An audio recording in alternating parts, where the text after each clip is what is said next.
Welcome to the Curious Advantage podcast, an exploration of the idea of curiosity and its increasing importance for thriving in the digital age, from the authors of The Curious Advantage. Hello and welcome to this episode of the Curious Advantage podcast. This series is about how individuals and organisations use the power of curiosity to drive success in their lives and organisations, especially in the context of our new digital reality. It brings to life the latest understanding from neuroscience, anthropology, history, and behaviourism about curiosity, and makes these useful for everyone. My name is Paul Ashcroft. I'm one of the co-authors of the book, The Curious Advantage, and today I'm here with one of my co-authors, Garrick Jones. Hi there. And we're delighted to be joined by editor-at-large of Frieze magazine, one of the most important journals in the art world, and author, podcaster, and Instagrammer, Jennifer Higgie. Welcome to the Curious Advantage podcast, Jennifer. Hello, thank you very much for having me. Jennifer, we're very interested in a number of topics that you're an expert about. Curation in particular, we talk about that in the book. There's a whole chapter on it. We think curation and editing are power skills as we're faced with almost infinite access to data and knowledge online these days. And how do we make sense of that? And how do we synthesize information, edit and curate to construct useful and memorable knowledge and even wisdom, perhaps, from all of the data we're faced with? For example, you do this with incredible skill, if I may say, in your Instagram account. It's an amazing focus on women in history of art. And the thing I love about your Instagram account is you have the best messaging and copy. You get an image, and when you look underneath the image, there's a solid 3, 4, sometimes 5 paragraphs of history and a potted introduction to that female artist. And I find it particularly one of the most exciting Instagram accounts that I look at. It addresses, one of the great failures of history, and certainly in the history of art, which is about the perhaps very conscious bias of the privileging of male artists in history. And we talk about unconscious bias and criticality in the book too. But that privileging of male artists in history is now being remedied by movements to re-edit the story, of which you are an important part. You've got a book coming out, and the name of your book is? So the book is called The Mirror and the Palette, and it's out in March next year. It's published by Wiedenfeld and Nicholson. And it's looking at about 500 years of women's self-portraits. So starting in 1548 in Holland with Catharina van Hemessen, who was the first artist of any gender to create a self-portrait seated at an easel, and then it ends with Alice Neil's brilliant self-portrait at the age of 80 from 1980. Really looking forward to that. I feel I've got an intro to it by being going to your Instagram account regularly. And you also have a great podcast called Bow Down, Women in Art History, which I encourage all of our listeners to take a peek at and subscribe to. It's brilliant if you're interested in art, and certainly brilliant if you're interested in recontextualizing art, understanding the place of women in art history. Just wonderful. Thank you. We're excited to find out all about women in history. What would you say is the story of women in art? Well, the story of women in art, like all stories, is a very complex one. And I think it's important from the start to differentiate between women in Western art history and women in many indigenous cultures around the world. Because, as I'm sure you know, women's creativity and contribution is often at the core of many indigenous cultures around the world. But it's a different story in Western art history. Basically, women have always made art, but for various complicated reasons, there's been a mass gender exclusion from the writing of the history of art in terms of women. There were women in antiquity that Pliny talked about. There were women in the Middle Ages. Many of them were craftspeople. And then, of course, in the Renaissance, there was a great flowering of women's creativity, even though it was so hard for a woman to be an artist. They were banned from apprenticeships, banned from the academy. They weren't allowed to paint naked models. They weren't allowed, for example, to work on a scaffold, which meant that they couldn't work on the great chapels, especially in Italy. So, but despite all of these things that were thrown against them, still she persisted. And I think this is a fascinating example of the human spirit overcoming terrible things that have been flung against these poor women, they still managed to rise up and create wonderful pictures and sculptures. It seems, as you say, that women have been ignored throughout history. Why do you think this is? Why do you think women have been ignored? Well, we have to qualify that slightly because actually there's something curious happened in the early 20th century when women were actually ignored more than they had been in previous centuries in terms of art. Although, of course, they weren't given the kind of attention that male artist or male achievement was given. They were mentioned, like Vasari mentioned quite a few women artists. Vasari, of course, is the great Renaissance art historian, in a sense, the first art historian. And then for the next few hundred years, there were quite a few books written about women's contribution. But come the 20th century, there's a sudden silence that happens. It was Linda Nochlin talked about this, about the fact that in the early 20th century, suddenly it was as if women had never made art, even though there are many, many examples, not only of the artists themselves, but they were inscribed in art history, in some art histories. And this could be something to do, I mean, I think you'd have to be a psychologist to fully understand why, but it could be to do with the fact that, we live in a patriarchal society. We live in a society that has always honored white male achievement. And when people in power become threatened, then they start to either erase those histories or ignore them. So that could have been what happened. Though, as women became more empowered as the 20th century progressed, men became more threatened. I mean, you look at, some of the great textbooks of art history in the 20th century. You've got Gombrich and you've got Jansen. They were the two standard textbooks. In both of the first publishings of their books titled The History of Art, not one woman was mentioned. Yeah. And that, apart from anything else, is just bad scholarship.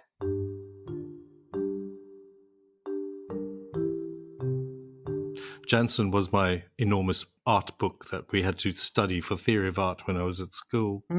And you're absolutely right. Where are the women in that text at all? It's astonishing. I went to an all boys school, so you can only imagine the bias I've had to overcome a little bit. It's one of the reasons we've had quite a number of aha moments when we've been writing The Curious Advantage.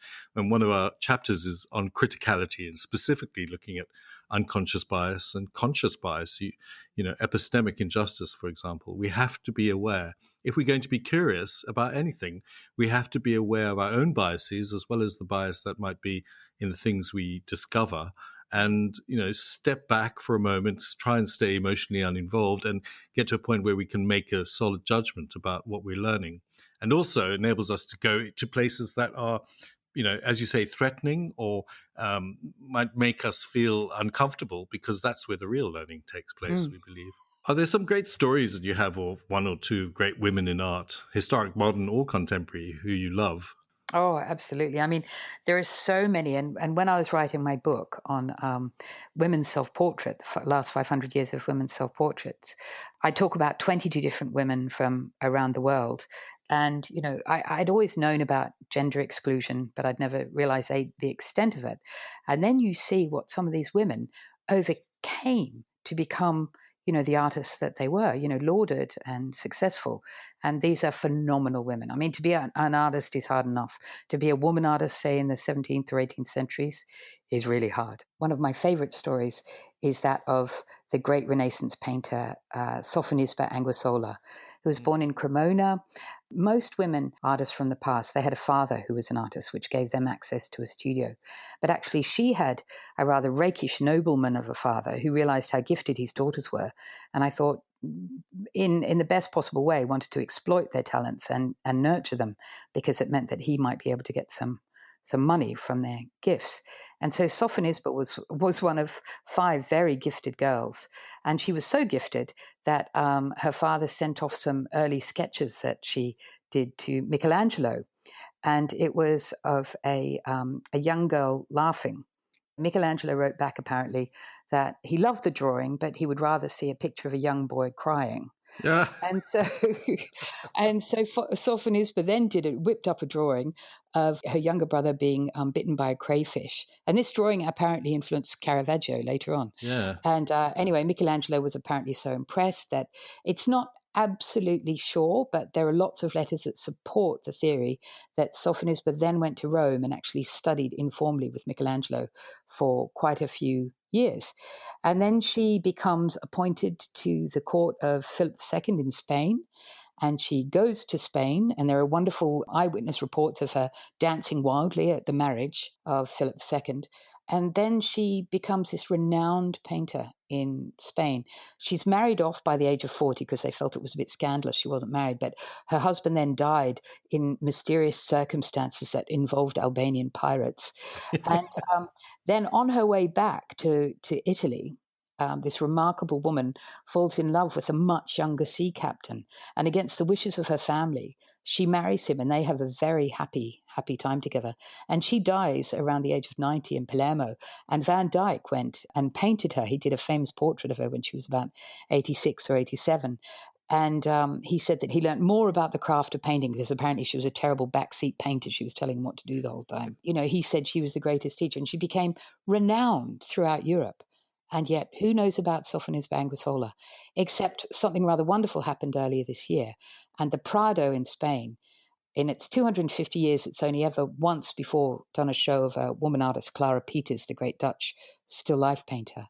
And the Prado, earlier this year, and I just got to see it before lockdown, did a brilliant two-person show of Sophonisba Anguissola and the other great Italian Renaissance woman painter, Lavinia Fontana, who was very influenced by Sophonisba. Yeah. And it was a brilliant, brilliant show. And just seeing the scope of her work. But the problem was she signed her paintings when she was very young. But when she was older and when she was in Spain, she didn't sign her paintings. So there's a lot of problems around attribution. So the idea is to find a Sophonisma hanging around somewhere. Absolutely, yeah. What can we learn about curiosity from great women in art, do you think? Well, I think the great women in art, they exemplify the power of curiosity, because these are women who have absolutely no political agency. They're essentially owned by their fathers or their brothers. They're meant to stay in a very rigid and small world as wives or mothers or nuns, essentially. Yet these women look outside the window. They're rampantly curious about what's happening out there, and against all odds, they go out and they find it. They forge careers. They do precisely what you're not meant to do as a woman at the time. And they do it brilliantly, and you can't do that without curiosity from the curiosity about like, how do you mix paint to, how do you ground the canvas? How do you represent your own face? What angle of it do you do? In this age of photography, it's like making imagery. We forget that making images in the past was highly technical and a huge, craft and a making and building construction craft, right from, as you say, grinding the paint, mixing the oils, all the way to forming the final image. Absolutely. You're listening to the Curious Advantage podcast, inspired by the book The Curious Advantage, written by Paul Ashcroft, Simon Brown, and Garrick Jones. Subscribe to the podcast today. Artists are known for being curious, almost a curious species. What would you say is your definition of curiosity, and what has been the role of curiosity in your life? Well, I think for me, curiosity is the antithesis of complacency. Curiosity is about not accepting traditional narratives. It's about being restless with received truths. It's about being creative with what the world throws at you. And it's also about not just reiterating what you know, but about exploring what you don't know. And do you have an example of where you've tried that out for yourself in your work? I went to art school in Australia in the 80s and 90s. Even then, this is quite recent history. We weren't taught anything about women in art history. I just accepted that narrative at first that, there were no women painters in the Renaissance. There were no great Baroque women painters. There were no painters in the 19th century. But there really were. And I started to discover that there were. I think it was when I read Griselda Pollock's extraordinary book, Old Mistresses. And, so I went, oh my God, there were women, but I don't know about them. And how do I find out about them? And, apart from a few key texts like, the aforementioned Linda Nochlin, Griselda Pollock, Germaine Greer wrote an extraordinary book, The Obstacle Race, which took her 10 years, and that was about women in art history. It's an amazing book. So I started to think, I wonder if I could find a woman who was born every day of the year, a woman artist from the past who I didn't know about. And that's why I started my Instagram account, which then led to my podcast and really led to my book. You've been the editor of Frieze, which is one of the most important art magazines about today. And we believe it's absolutely vital. The skill of curation and editing, an important part of being curious, especially in the digital age. What do you think are some of the principles for being a great editor or a great curator? Obviously, every editor brings their own stamp to a magazine. But for me, it was very important that we had a real balance in Frieze between looking at, say, an established artist who we hadn't covered before with an emerging artist who not many people might know about, but we thought was doing something really interesting, about recognizing what the major museums and spaces, non-profit spaces were doing around the world, but also looking at what the very interesting things that commercial spaces were doing. And also it was very important to have a range of voices in terms of who was commentating, of who was exploring these ideas. So, I was always very interested in new voices writing about art, younger voices or voices from communities that perhaps we hadn't seen in the magazine, to also recognizing the brilliance of older, more established art historians and curators. So I always liked the idea of a kaleidoscope of a magazine, that you've got all these different refractions. Oh, that's a great idea. And you've got a great rhythm in the magazine between, a bit like a piece of music, that you have. Yeah. You have your andante and then you have your allegro, that you have, so it doesn't become monotone or monochrome. You must have an enormous community. You were talking about community and a network of people who were bringing you lots of information, bringing you information of what's new, what's going on, what's contemporary, what's hot. Can you talk a little bit about how you make sense of all of this infinite world of data so that you could synthesize it down into the curation of the magazine? Mm. Well, I do think that this is a mix of systems and intuition. A bit like, when you go into a party, you sort of know where you make a beeline for someone, but you might get waylaid on the way by someone interesting who you realize you've got to stop and talk to. As I mentioned before, we would have a framework for the magazine of, the various slots that you want to fill in the magazine, new voices, old voices, recognizing new achievement and honoring people who've been working for decades in the field. But in terms of a network, it's a mix of, I personally would go to as many shows as I could. And, often I would be blown away by something that I hadn't expected that I would be blown away by. And so then you quickly make room in the next issue or online to recognize that.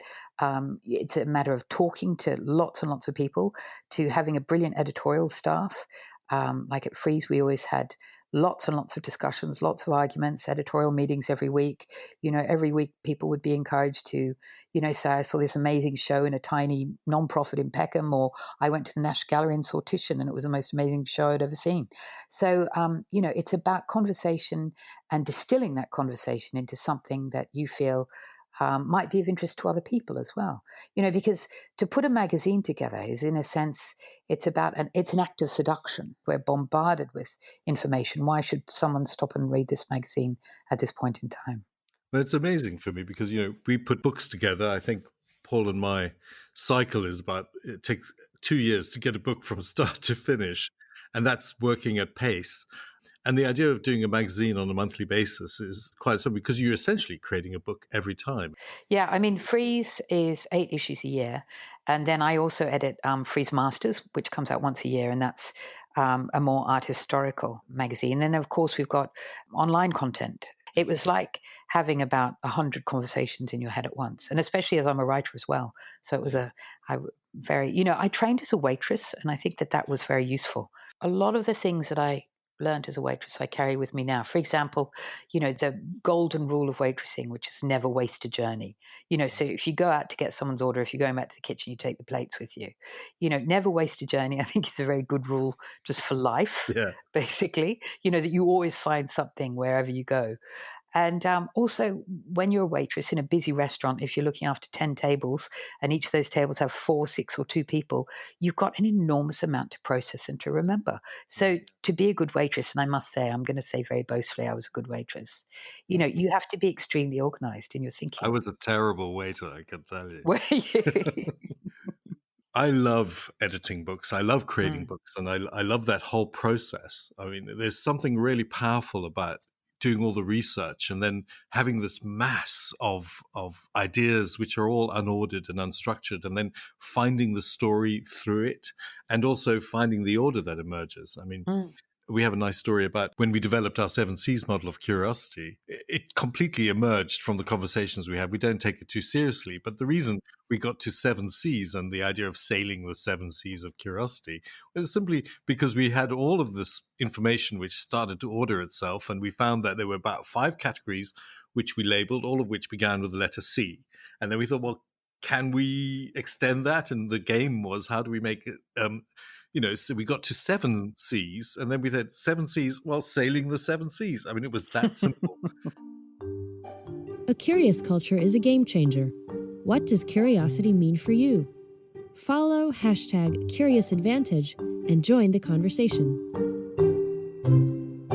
One of the C's we talk about, as Garrick says, is curation. And when we talk about curation, there are some great concepts such as the derive and psychogeography that contemporary artists use that are great for being curious. Do you have other concepts or ideas that artists use that come to mind? Yeah. I mean, there are so many different kinds of artists, obviously, that it's hard to generalize. Thinking generally about the artists that I know and the art that I'm interested in, I think that it tends to stem from a place of unknowing often.